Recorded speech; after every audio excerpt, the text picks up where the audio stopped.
Hello, good evening and welcome to the Checkpoint. This is U24 Television, the National Youth Development. My name is John Vianney Ayebare and I'm the host for this evening's show. Indeed, the Checkpoint comes to you every Tuesday from 9 p.m. to 10 p.m. And I hope you followed us in 2025. Again in 2026, here we are ready to go. This evening, we are discussing the topic post-election remedies, analyzing Uganda's capacity, effectiveness in addressing 2026 election grievances. At this stage, the country has conducted a number of elections, including voting for the president, the members of parliament, district leaders, and indeed, tomorrow we'll be voting sub-county leaders. But where are we and what is the legal basis of everything that we see in the country at this present time? I have lawyers in the studio, and this evening we will be understanding the deep features of the developments in this country. And with me, I have Imran Chugongo Lutakome, who is a lawyer, and he is director of Ethical Africa. Good evening, sir, and you're welcome. Yes, thank you, our dear host. I'm enchanted to be here to deliberate matters of national importance. Thank you for coming again. I think we've had you on the Checkpoint for a number of times last year, and we're happy to have you again. So, Imran, we want you to start us off and tell us, where are we? What stage are we? Because an election, some people say it is a process. Where are we? Is election period done? Should people, after voting tomorrow, go back to their normal business and nothing more? Where are we? Yeah, thank you very much, our dear host, Mr. Vian. As far as the elections of Uganda are concerned, we are nowhere to be over. It is just starting. Because the country, as it is right now, we have just concluded the contentious presidential elections, where the incumbent president of this country, His Excellency Yoweri Kaguta Museveni, emerged the winner. Among the questions that were there, for us, the observers of what we call an election with integrity is concerned. So, but he emerged the winner and was declared. However, pending, he has not yet been sworn in to officially start his new term. Subsequently, we went for MP, a member of parliament, that lucrative position in this fighting country. to enter parliament. Yes, very lucrative. See people crying after they have lost. Yes, so it was also concluded, and the country was painted yellow. And for the first time, we are seeing also independents. The new opposition, either NRM leaning but they are taking the second stage, the second place. Over 40, they are independents, they are also through. And then on the third position, we see the National Unity Platform, which also did its best. Yes, so it is also concluded. And those who were victorious, they were declared, and then for us, the lawyers, we are hired to check. To check and find out. So yes. You as a lawyer, to what extent can we say the processes we've gone through so far, they pass the legal test of a free and fair election? Yeah. This election was masterminded. You know, someone who officially said on national television and also media, he said is the expert of elections. So where the to people who are of sense, we experienced a number of deployments, maybe to keep us safe, we can say, but if it involves death, then the question is, was this force that was put on the people proportionate? More still, there was internet blackout, which means communication was limited. In law, we call it press censorship. These are tactics to control communication. The reasoning was you use internet in a manner that can, you know, that is sensational. In other words, you encourage people to rise up, riot, and damage property and all that.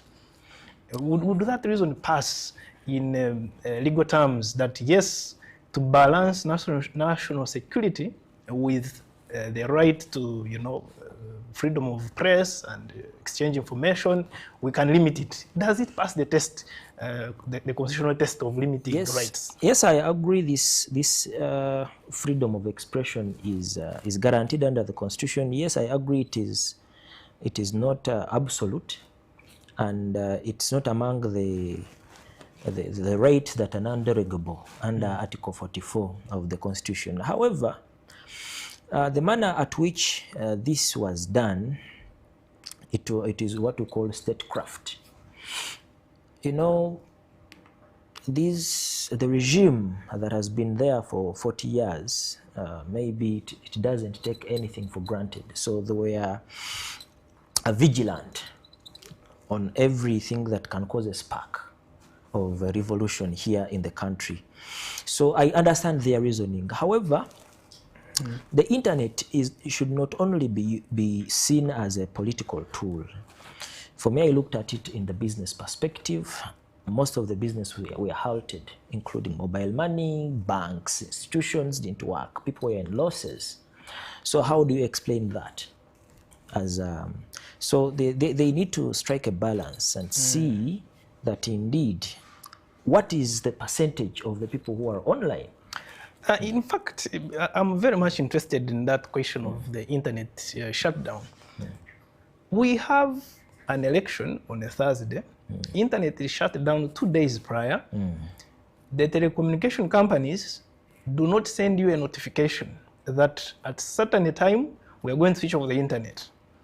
You could have loaded data that is valid for 2 days. And because you are not aware that they are going to shut down the internet, you even don't know what has happened. You try to scroll and nothing shows up. Instead, you load more data. Because even the shutdown, there is no communication from the communication companies that please note that at this time we have switched off the internet because of national security and all that. Where did our data go? Can we demand it from the law? What does the law say? So there was what we call a nationwide business disruption, because even some of us, we engage clients online. So as far as claiming is concerned, I have seen on Twitter MTN seriously saying we are following orders. So there is something called national interest.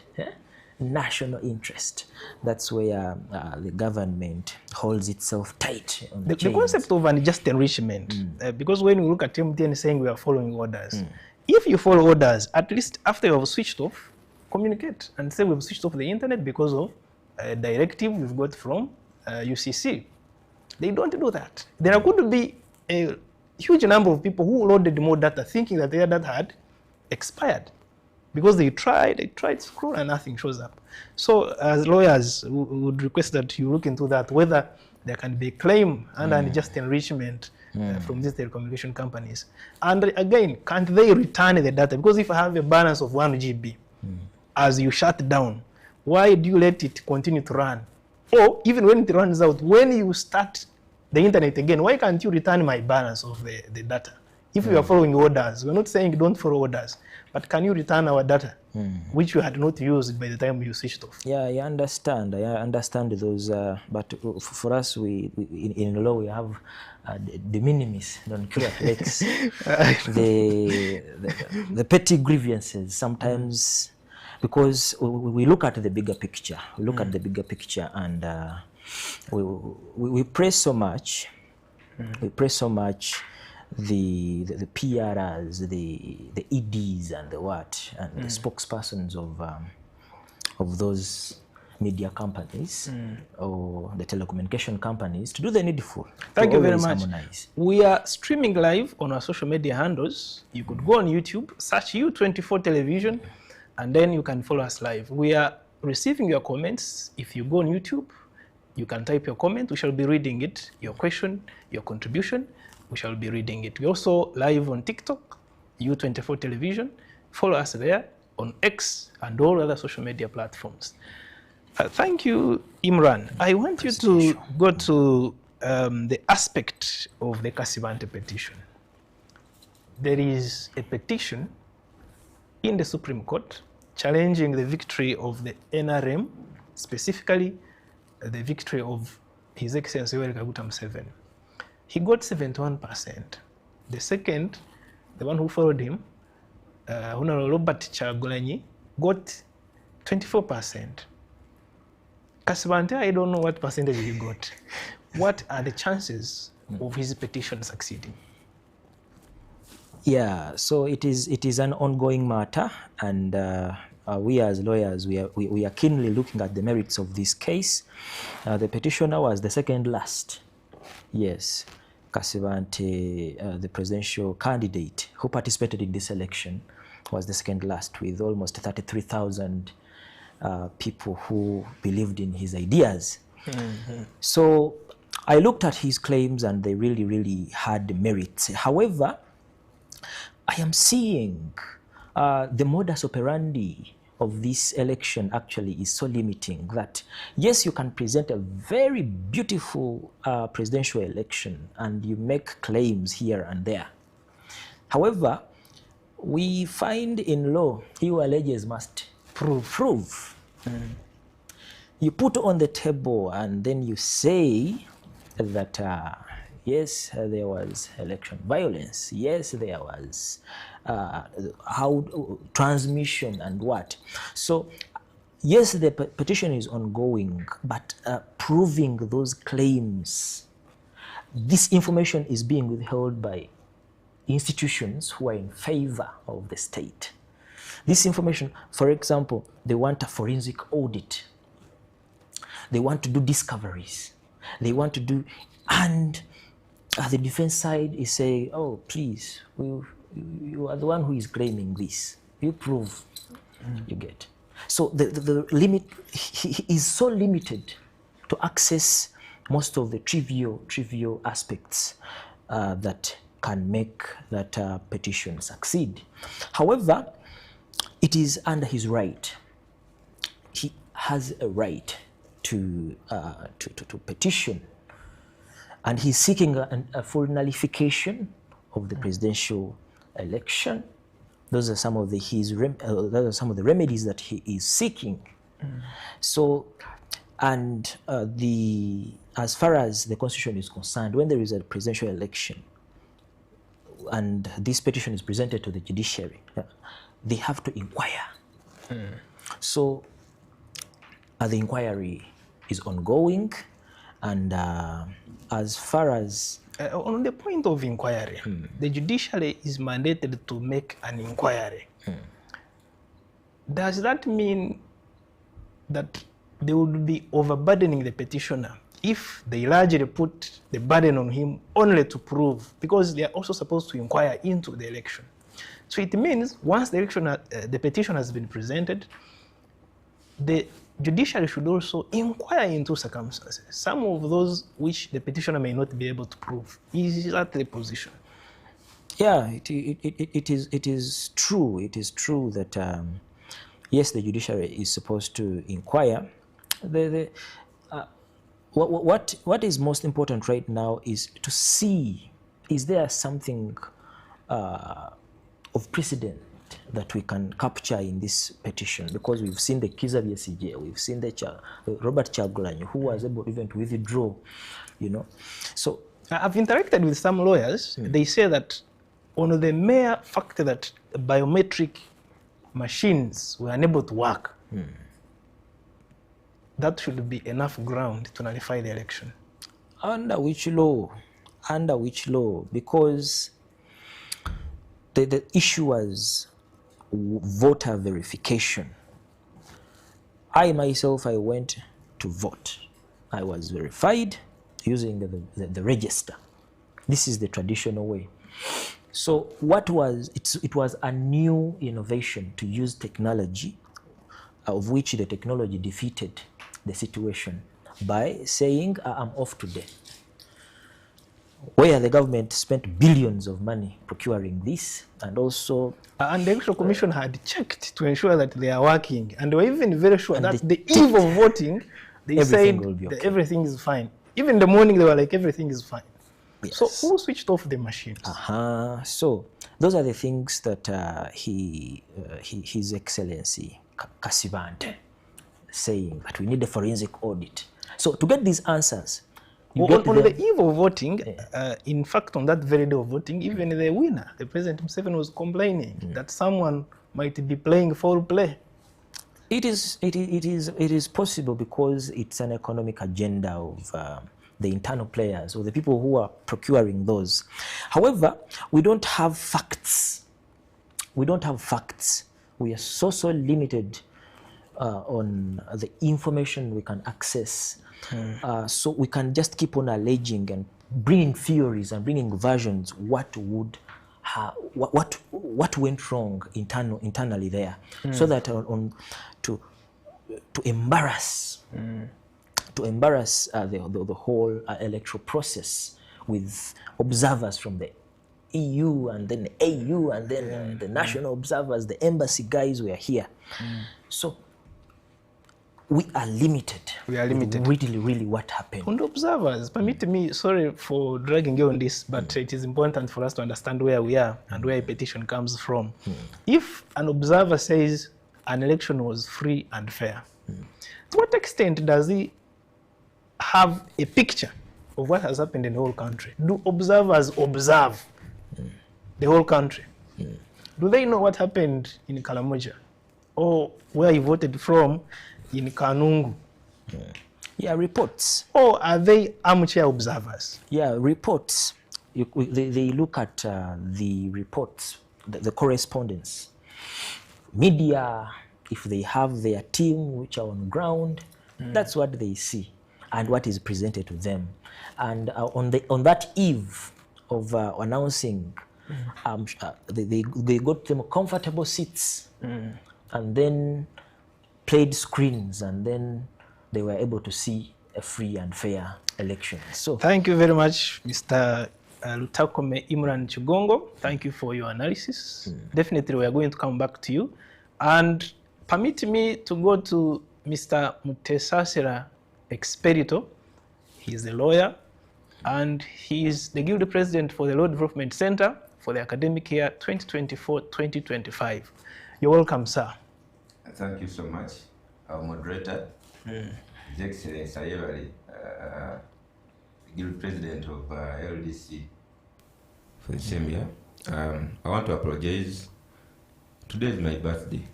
So there were events before, and of course, due to the traffic jam around Kampala, that's why I've arrived, but better late than never. Good evening to our viewers. Yes, I'm ready to pick up from where I want you to pick it up indeed, because you found Imran analyzing for us the Kasibante petition, whether it has any chances. Now, I want you to pick it up from there, and especially analyzing why the main opposition politicians have shunned the court option. Because the one who came second with 24% has refused to go to court. In fact, he is on the run. In the year of 2016, the then Colonel Dr. Kizza Besigye, who was second, refused to go to court. And that also happened 2021. The second person, who was Robert Kyagulanyi, petitioned and later withdrew that. He said he had brought that petition to the People's Court. Why are we having that trend? Why are we having that trend? Personally, I wouldn't really understand why the person who would be home enjoying their tea and food after the campaign and election process is the one now to bring the petition, because there are precursors to every election petition. One, you must have reasons, and these reasons are laid down in the law. I believe you must have cause of action such as an illegality, non-compliance by the Electoral Commission, and all these reasons, whatever reason you may come up with, they must have affected the results in a substantial manner. So one would wonder, why Kasibante? One who is not even close to the loser. You told us that he came second last? Second last. Actually, not even second last. You see, election processes of our country have been characterized by people who call comedians. People who come to this race just without any reason. Some of them just want to attain that, I hear, green passport. They give them VIP treatment when they go out of Uganda. So people come into elections not for the sake of offering leadership. But wouldn't that be too much and harsh on a person who is exercising his constitutional right? Okay. You see, sometimes I want to be serious. And when it comes to national matters, I would think everyone has to be really heart serious. Why is it not Mugisha Mundu? Why is it not Nandala Mafari? And yes, given the political trend, the history of our politics as a country, you would expect this. I mean, it is not something to shock you. But personally, I hold the view that this is all politics. I mean, yes, the campaigns ended, the elections ended, but the election process is still on the side of those that plan these things. Because what do you expect? Okay. So, in your opinion, do you expect any ruling in favor of Kasibante, even if it was to happen? Can it happen? What if it happens in favor of Kasibante? So you are the judicial officer. What remedy shall we get, sir? We say there were non-compliance, petition is allowed. Be declared the duly elected president. In his prayers, he says nullification. Yes. We say we go back. To elections. Now, you see, for you to pray for nullification, you must have proof. And I don't think Kasibante has proof.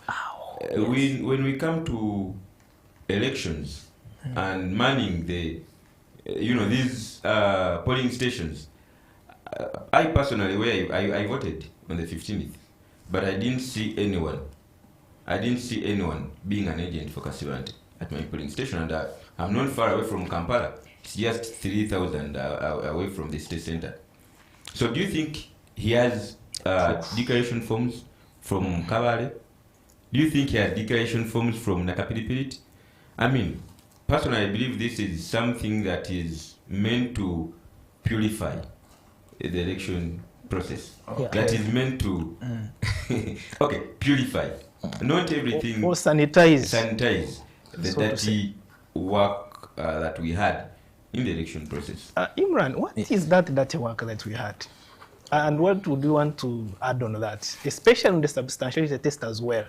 Yeah, so let us not be biased, because this is a constitutional right. As I deliberated earlier, that it's a constitutional right for Kasibante as a candidate to petition. It doesn't matter whether he's first, second, or third, or last. So long as he's a candidate, he has a right. So Does that give him a right to sanitize, as he says? that is he's That is my entitled. personal He's entitled to his opinion, and it's his lens of observation, and it's okay. For me, I want to be as objective as possible. I deliberated, by the way, earlier. I said that he who alleges must prove. So this is something. This is a national. This is a national election, which costs which 600 billion, over 600 billion. You know, so overturning it is something that they have to be very, very careful of. So when people say substantiality test, what do they mean? For example, if I get 100 votes and for you have 2 votes, so when you succeed, maybe I say, okay, there were illegalities, and then I give you the win. When they minus 100 minus 2, you'll find a very big difference. So you will still not win. And we are in the precursor of a democracy where the majority rule. So you'll find that this Kasban, who got 33,440 votes in the whole country, on the 21 million voters, there is a question there whether he will meet the substantiality test. However, let's not preempt.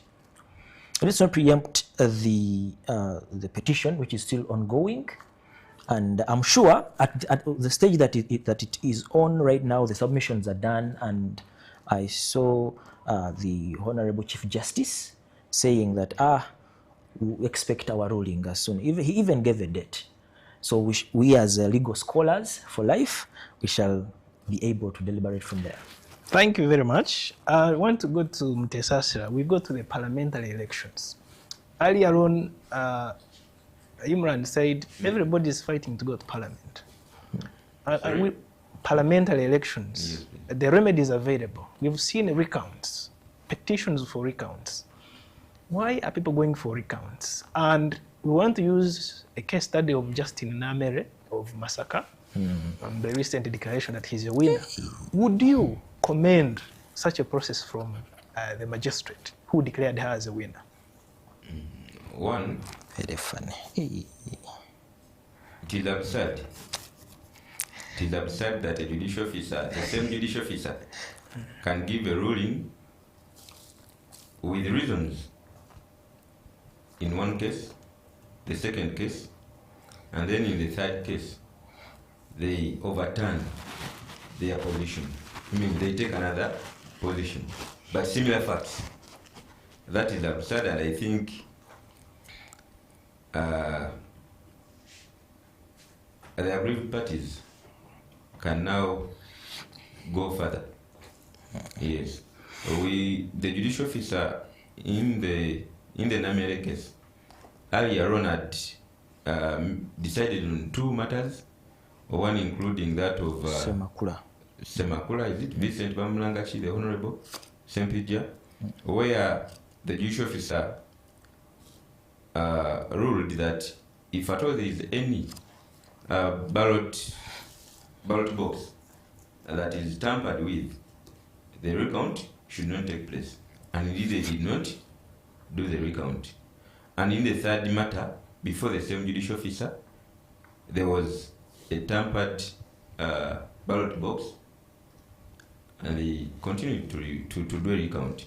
So to me, I think that is double standard which we shouldn't expect in the judicial officers if we are to get justice. However, it is a constitutional right. It is a remedy that is laid down in the Parliamentary Elections Act, that any person who's really aggrieved with the results of the returning officer before gazetting, but after counting of these votes and declaration, they can go to the chief magistrate and they get a remedy, that is a recount. I think it has no problem.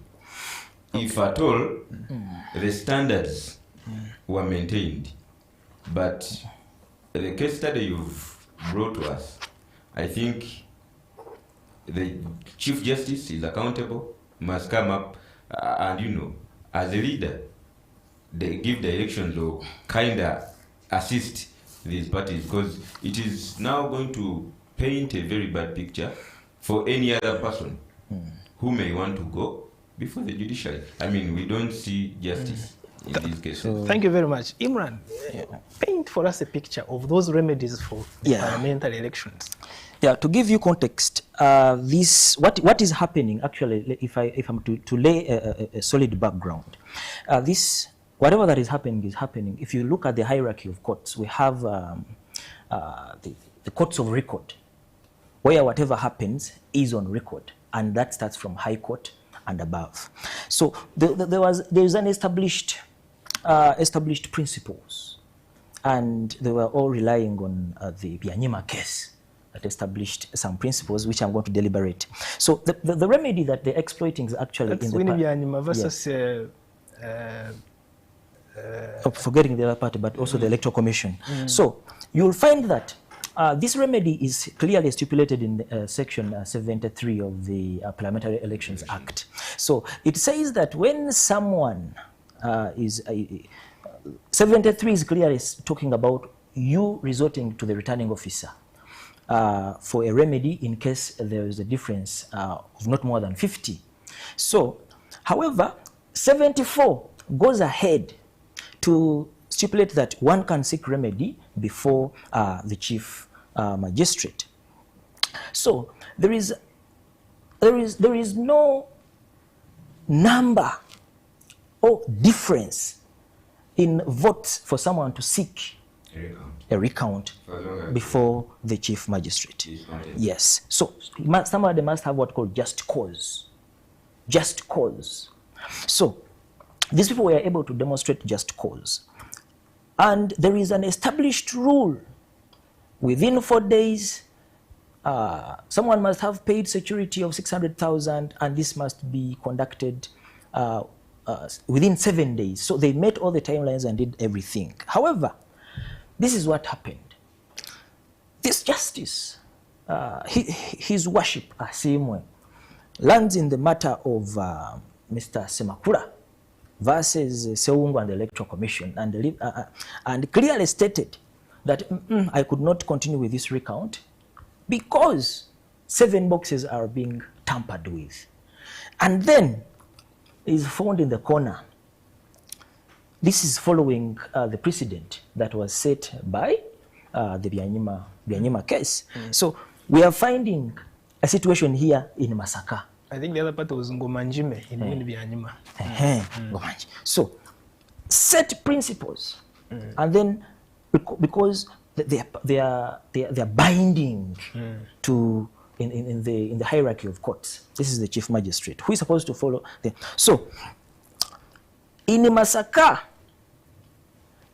it is a surprise to all the legal scholars and to all people who are sane that we are seeing a court which is not a court that is setting a precedent. Because the reason why they are saying it could not, recount should not continue, it's because the rules of evidence. When some boxes are tampered with, which means the integrity of the results that are going to come from that recount, they're going to be questionable, and court cannot rely on that. So you cannot set aside, say, this one that is tampered with, let it be put aside. So I said, maybe, this is an assumption, maybe this judicial officer wasn't autonomous in conducting, it did not exercise his autonomy when exercising, when judging this matter, because it was black and white. It was black and white that this could not continue. Okay. So, however, these people have gone for revision to the High Court because they are citing over 12 grounds. 12 grounds to do away with this illegality, and we pray it is scrapped off from our precedent. Okay, thank you very much. And I want to come to you, Tesasra, in 1.5 minutes, because I see time is not our best friend. I want you to paint a picture, the lessons for the future that we get from all the electoral processes that we've gone through up to today. What lessons can we learn from? And indeed, have we learned any lessons from the previous elections, 2001, 2006, 2011, 16, 21, and now 2026? Have we learned anything? Or we are like the famous Bourbon's monarchy, who learned nothing and forgot nothing? I think the last sentence best suits us. We've learned nothing over the time, and we happen not to really want to learn anything. In the most recent case of Dr. Kizza Besigye versus YKM7, the Supreme Court really made some good recommendations. Changes in our electoral laws that needed to be put in place before all these elections. And I think nothing has been done. Yes, some people tried to bring them up and nothing has been done. I would personally think and actually suggest that we've not had elections in the real sense of elections. Having an election where the people who are electing are not allowed near the polling station as per the laws. We got so many contradictions from the chief CDF, Chief of the Defense Forces, some government officials saying that you're not supposed to stand near the polling stations, even within 20 meters that are stipulated in the laws. Then one thing that we as a country must, I think, going forward, put emphasis on. An election is like any other public, any other public event. It must be actually, just like we say that justice must be seen to be done, not just for it to be done, but it must be seen to be done. I think even an election, we must really, transparency is one of the most important aspects of any election. If you are really to say that we are going to hold a democratic, free and fair election. Personally, I cannot say that we had a free and fair election where we never had the internet, where we never had live broadcasts from these media houses. Even at the time of declaration, we saw comedy, what I call comedy, when the Honorable